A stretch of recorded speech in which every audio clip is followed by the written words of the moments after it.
Ya, oke, selamat pagi adik-adik semua. Senang bertemu dengan adik-adik. Hari ini kita akan lanjutkan pelajaran bahasa Indonesia. Pertemuan yang ke-9 kita akan membahas topik tentang paragraf ya.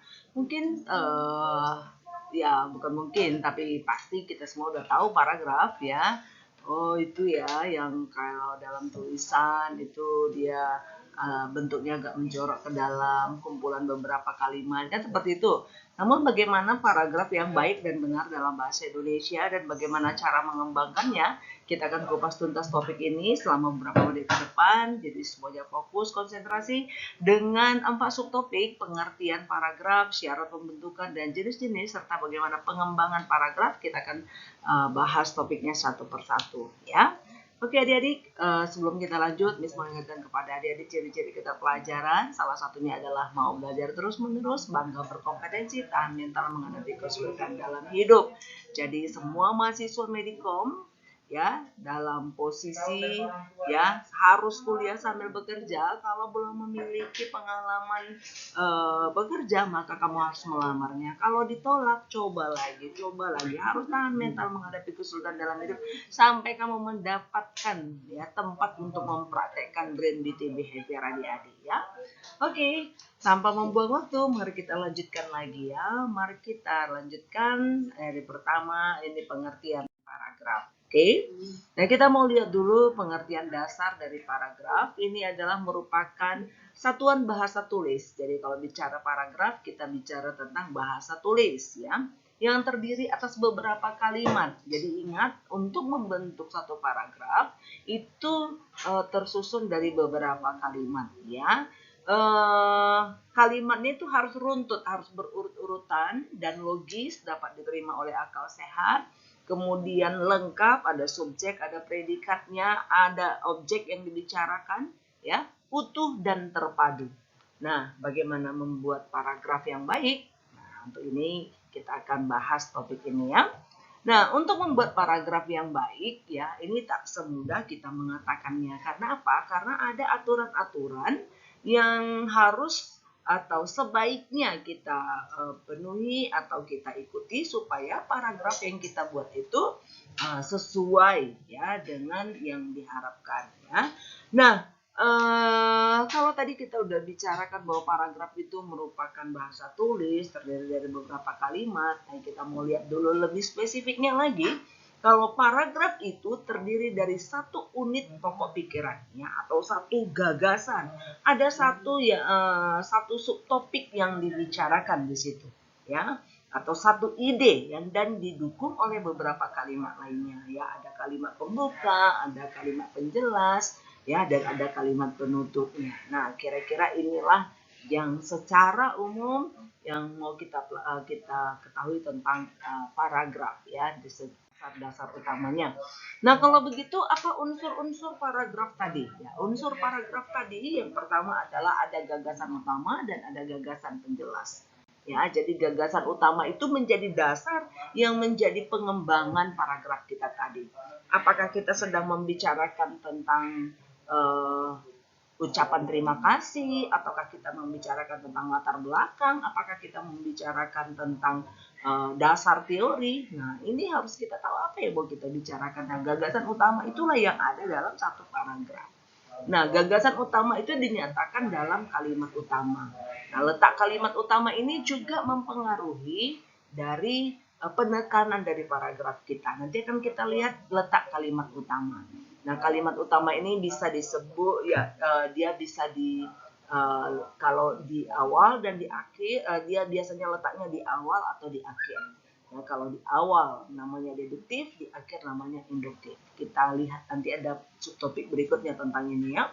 Nah, kemudian ada gagasan penjelas. Nah, gagasan penjelas ini berfungsi menjelaskan gagasan utama kita tadi. Ya, jadi untuk menjelaskan tentu perlu beberapa kalimat. Misalkan kita sedang menceritakan bagaimana perbedaan ya, orang yang sudah menguasai atau sudah kuliah dengan orang yang tidak kuliahan, atau orang terpelajar dengan tidak terpelajar. Nah, kata kuncinya adalah orang terpelajar. Nah, bagaimana kita menjelaskan ini? Maka ada urutan kalimat-kalimat penjelas lainnya. Nah, Untuk itu kita syarat-syarat pembentukan paragraf itu tadi ya. Nah, syarat pembentukannya ada dua hal utama yang perlu kita ingat ya. Yang tadi gagasan utama yaitu harus ada satu kesatuan. Artinya setiap paragraf itu harus terdiri dari satu pokok pikiran, nggak boleh lebih. Kalau lebih gimana? Ya buat paragraf yang baru lagi gitu ya. Nah, kemudian ada koherensi ya. Koherensi ini kesatu paduan dalam arti dititik beratkan antara hubungan antar kalimat dengan kalimat. Jadi untuk menghubungkan kalimat-kalimat penjelas tadi, ya kita menggunakan kata-kata yang koheren, yang akhirnya membuat kata tersebut itu menyatu, ya. Nah, kita lihat dulu penjelasannya. Kalau koherensi atau kepaduan itu adalah kekompakan antar kalimat, ya. Jadi antar kalimat itu nyambung satu dengan yang lainnya. Nah, untuk itu kepaduan ini dibentuk dengan kata-kata repetisi, ya, berasal dari kata repeat, ulangan. Jadi kita kadang-kadang menggunakan kata ulang, ya, atau juga kita menggunakan kata ganti, dia, mereka, ya, atau kita menggunakan kata-kata transisi, ya, meskipun, walaupun, sehingga, oleh sebab itu, oleh karena itu, beberapa saat kemudian, ya, beberapa waktu kemudian. Nah, ini adalah kata-kata transisi, ya. Kemudian kita harus tahu urutan isi dari paragraf kita. Ini hal-hal yang kita harus perhatikan untuk namanya koherensi atau kesatu paduan. Ya adik-adik, contoh paragraf yang mengalami pengulangan seperti berikut ini kita lihat bahwa ini kita lihat contohnya. Generasi tahun 1928, seperti Sumpah Pemuda, tentu masih ingat, adalah generasi pencetus Sumpah Pemuda. Ini kata kuncinya ya. Generasi tahun 1928 berjuang mempersatukan seluruh kalangan pemuda di tanah air dalam merebut kemerdekaan. Diulang lagi, generasi tahun 1928 dianggap sebagai pendobrak dalam perjuangan pergerakan untuk menumpas penjajahan. Ini namanya repetisi, ya. Perulangan ya, di awal sudah dikatakan bahwa 1928, bahwa 1928 lagi, 28 lagi. Nah, ini adalah perulangannya sehingga kalimat antar kalimat, hubungan antar kalimat ada koherensinya, ada kesatu paduannya. Ini yang disebut dengan repetisi ataupun perulangan. Oke, kata-kata transisi yang sering kita gunakan itu bisa kita menggunakan kata lebih-lebih lagi, ya ini menyatakan, menambahkan ya. Contoh seperti ibu sayang kepada anak tetangganya, lebih-lebih lagi kepada anak sendiri. Nah, itu menyatakan tambahan ya, bahwa apalagi dengan anaknya pasti lebih sayang, kira-kira gitu. Ada yang menyatakan pertentangan, meskipun, walaupun, bagaimanapun, tetapi, namun. Nah, kata-kata itu bisa kita gunakan. Kita juga bisa menggunakan kata-kata perbandingan, ya, sebagaimana, lain halnya, ya. Contoh di daerah Kabajahe, ya, dengan suhu udara yang relatif dingin, maka masyarakat menggunakan pakaian yang baju hangat, ya. Lain halnya dengan Medan, itu perbandingan. Nah, ya, ada juga menyatakan akibat, oleh sebab itu, oleh karena itu, dan kata-kata inilah yang memperkaya kita dalam menyusun paragraf. Ada yang menyatakan singkatan, pendeknya, ringkasnya, secara ringkas kami sampaikan, ya, seperti sudah dikatakan sebelumnya. Nah, itu juga adalah kata-kata transisi yang bisa kita gunakan dalam pengembangan paragraf, atau kata-kata transisi yang bisa menghubungkan antar kalimat, ya. Ada yang menyatakan waktu, beberapa saat kemudian, sesudah itu, segera setelah itu, ya. Nah, tiba-tiba, nah ini juga menyatakan waktu, ya. Ada yang menyatakan tempat, di sini, di sana, di dekat sana, di bawah sana, di atas, dan selanjutnya, ya. Di seberang, berdekatan, bersebelahan, itu juga adalah kata-kata yang menyatakan tempat. Jadi ini penting sekali untuk memperkaya kita, menghubungkan antar kalimat sehingga paragraf kita disebut dengan koheren, ya. Oke, kita tarik nafas dulu ya. Oke, yang berikutnya kita akan masuk ke subtopik jenis-jenis paragraf ya. Untuk apa kita mengetahui jenis-jenis paragraf ini? Sebenarnya ini kita ketahui untuk ya tentu menambah pengetahuan kita bahwa dengan mengetahui jenis-jenis ini, kalau kita nanti menyusun kalimat atau paragraf dalam karya ilmiah kita, kita tahu atau bisa memilih atau bisa menentukan jenis paragraf apa yang kita gunakan, atau kita bisa membedakan antar jenis paragraf. Oke, yang pertama ada disebut dengan paragraf pembuka ya. Nah, ini katanya pembuka berarti dia paragraf yang mengawali. Jadi kalau kita dalam karya ilmiah kita membuat latar belakang masalah itu di bab 1 ya, latar belakang masalah. Maka dari awal contohnya kita mau membuat tugas akhir kita atau laporan magang kita. Laporan magang misalkan kamu magang di katakanlah di kantor Gubernur Sumatera Utara. Maka untuk membukanya kamu harus sangat relevan kalau kamu kasih tahu apa itu magang. Nah, itulah kata pembukanya. Magang adalah pembuka. Baru selanjutnya paragraf penghubung yang merupakan inti kenapa kamu harus magang, kenapa kamu memilih tempat itu, ya, dan apa untungnya magang, atau kamu sebutkan di paragraf penghubung. Sehingga paragraf penutup nanti kamu simpulkan bahwa di simpulan paragraf penutup kamu menyimpulkan bahwa akhirnya kamu sebagai mahasiswa di semester 5 ya, kamu mengikuti program magang karena itu merupakan satu syarat untuk menyelesaikan pendidikan di diploma 3, itu juga bisa ya. Nah, jadi kita bisa lihat berdasarkan sifat dan tujuannya.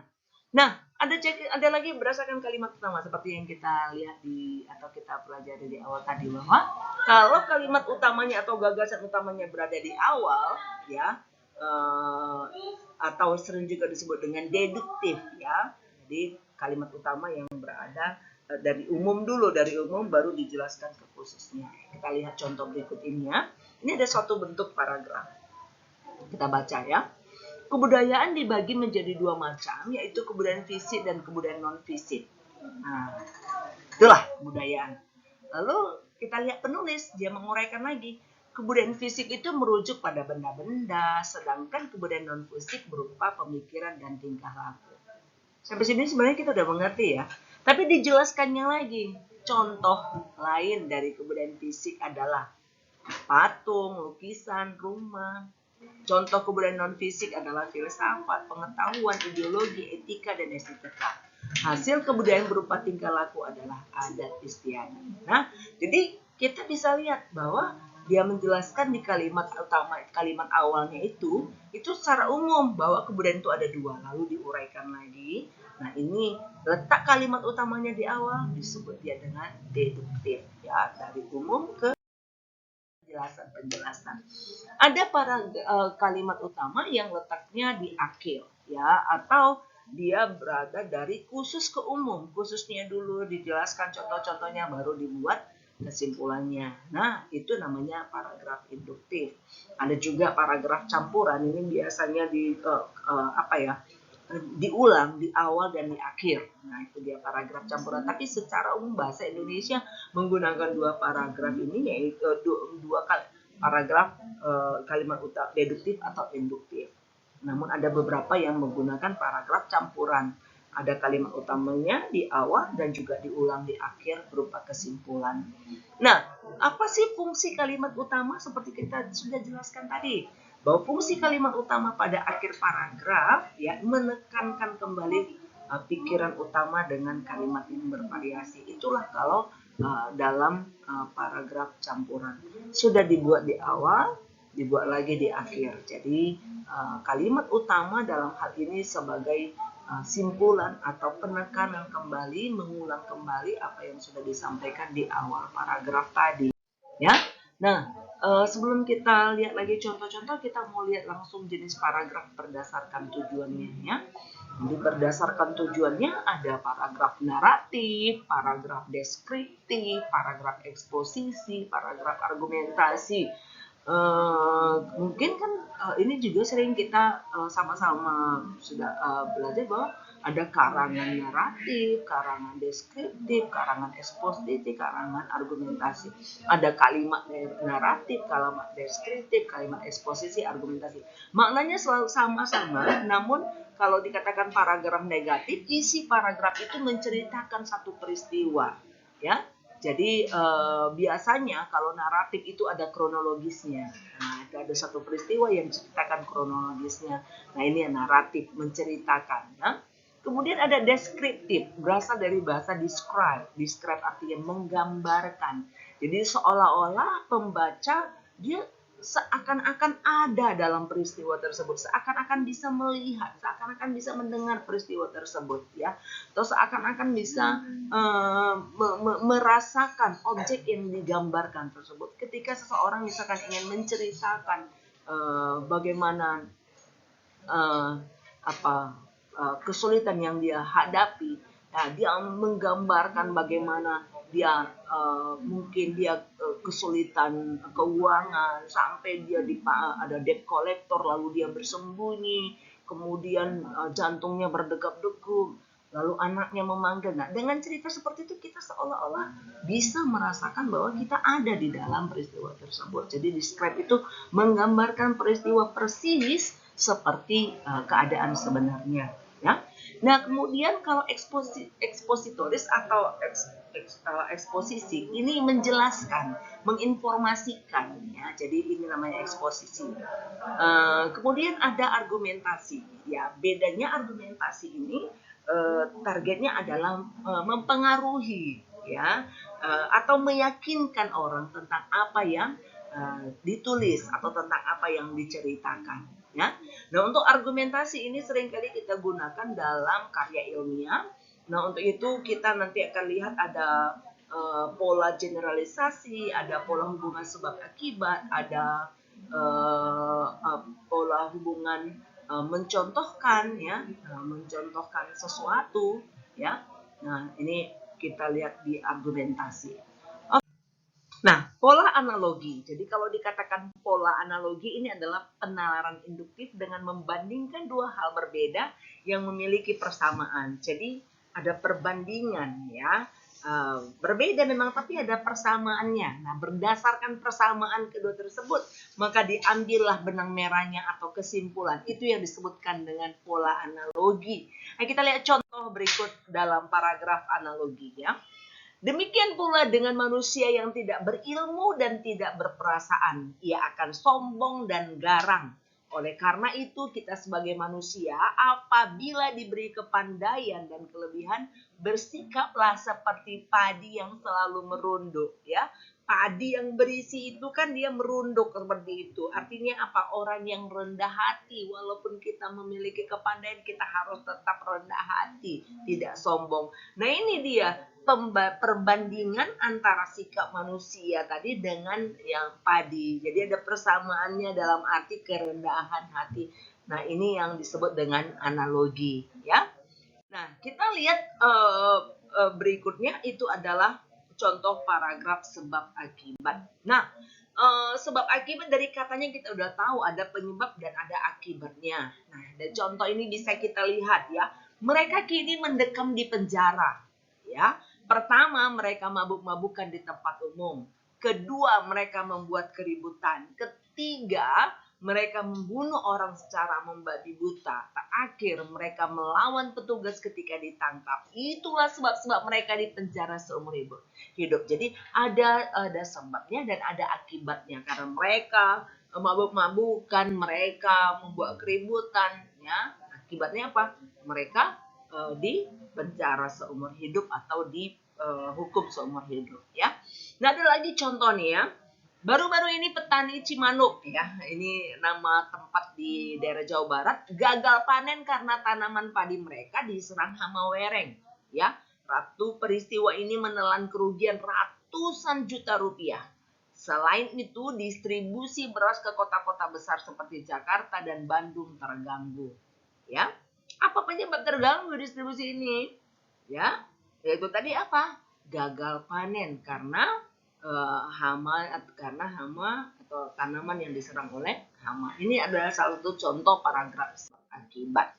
Nah, ini bagian topik kita yang terakhir yaitu pengembangan paragraf, ya. Jadi pengembangan paragraf tadi sudah kita lihat jenis-jenis paragraf dan kita mau lihat pengembangannya yang bisa kita lihat pertama di sini dalam bentuk diagram ini, kita lihat bahwa ada yang paragraf definisi, yaitu menceritakan suatu dengan urutan kegiatan waktu dan sebagainya. Ini bisa kita lakukan. Kita bisa juga membuat dalam bentuk klarifikasi, mengelompokkan atas hubungan kesamaan, atau ilustrasi, menyajikan gambar dan dari kesan indera penglihatan tentunya, atau indera penciuman, atau indera perasaan, Nah, bisa juga melalui contoh-contoh, bisa juga melalui analogi yaitu persamaan-persamaan. Kita bandingkan sesuatu dengan yang lain, kita ambil garis merahnya ataupun persamaannya, dan lalu kita simpulkan. Komparasi menunjukkan persamaan dan perbedaan. Jadi mana persamaan, mana perbedaan tanpa menarik kesimpulannya, Kemudian proses memberikan pengertian sebuah istilah atau konsep, ini dia. Untuk mengembangkan paragraf kita bisa menciptakan proses, bisa juga kausalitas, menjelaskan hubungan sebab akibat. Ini pengembangan dari yang tadi sudah dijelaskan, ada sebab akibat, ada juga yang perulangan, salah satu jenis pengembangan yang bisa kita lakukan. Jadi adik-adik luar biasa sekali dengan menguasai banyak pengetahuan tentang paragraf ini. Ketika kita membuat paragraf, akhirnya kita ngerti, oh ini aku mau buat proses Nah, berarti namanya itu adalah pengembangan paragraf dalam bentuk proses. Aku mau ceritakan pengertiannya lah. Contoh misalkan kita membuat satu paragraf di dalam bab 2 kita mengenai dasar teori, apa yang dimaksudkan dengan komputer? Komputer adalah, kita kutip menurut Tata Sutabri, misalkan bukunya tahun 20 halaman 19 mengatakan bahwa kita terangkan komputer adalah seperti ini. Baru kita keterangan itu namanya sudah disebut dengan paragraf definisi. Adik-adik senang sekali bertemu dengan kalian. Dengan mengetahui ini, kami berharap memperkaya wawasan atau pengetahuan adik-adik untuk bisa mempraktekannya pada penyusunan laporan magang dan juga pada penyusunan laporan tugas akhir kita. Dengan mengulang-ulang video ini, kami berharap kalian boleh mengerti, dan apabila ada hal yang kurang dimengerti atau dari penjelasan saya tadi yang ternyata membuat kalian menjadi ambigu atau makna ganda, silakan kita bisa komunikasi di WhatsApp grup kita, adik-adik. Senang bertemu dengan kalian, mudah-mudahan kita sehat semua. Salam sehat dan tetap semangat untuk tetap fokus meraih cita-cita untuk hidup yang lebih baik di hari esok. Terima kasih, salam sehat semuanya. See you, bye-bye.